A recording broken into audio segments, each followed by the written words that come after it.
Security expert John McAfee says this type of thinking is a mistake. He joins me now. John, why do you think the word bubble cannot be applied to Bitcoin? Well, first and foremost, Bitcoin is not a fiat currency. It costs over $1,000 to create a Bitcoin today in electricity and computing costs. Second, the value of Bitcoin is linked to the number of users and the number of transactions. It is not a speculative investment, even though it is being used as such by many people. As the Bitcoin network grows, the value of Bitcoin grows. As people move into Bitcoin for payments and receipts, they stop using US dollars, euros, Chinese yuan, which in the long term devalues these currencies. So what you're seeing is more of a currency devaluation than a bubble in Bitcoin. As more people use it, it has more intrinsic value. And again, the cost of producing a Bitcoin increases with the value of the Bitcoin.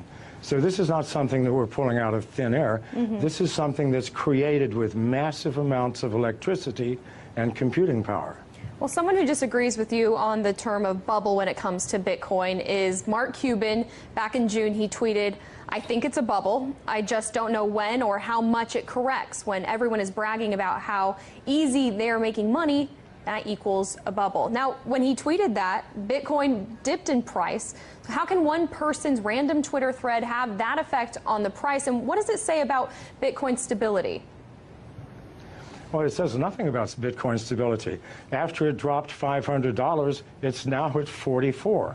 So these temporary fluctuations are meaningless, created by speculators, people who do not understand the fundamental technology of the blockchain. Those who do know that in the long term, these fluctuations will make no difference. The more people who use Bitcoin, the more valuable it will become. This is the only metric we can use. Now, Bitcoin and blockchain go hand in hand, but blockchain's ability to track financial transactions in a way that is incorruptible, it gives it infinite amount of uses outside of the original purpose of using it for Bitcoin.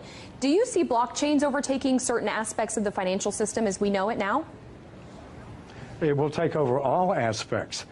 People think that Bitcoin or the blockchain is owned by someone, by a company or by a consortium. No, this is strictly a mathematical formula that nobody owns, that we are all participating in.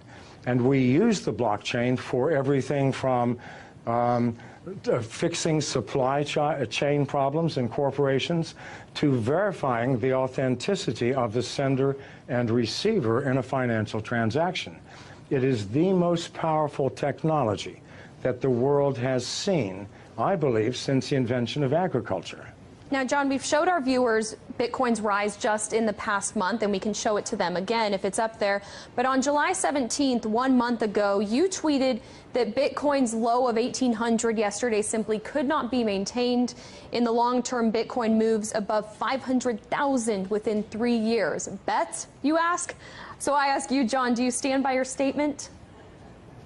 Well, keep in mind, as Bitcoin grows and grows in value, other currencies, national currencies, are going to decline. So the advantage to using Bitcoin, the advantages are huge. If I do a wire transfer, it'll take me 24 hours.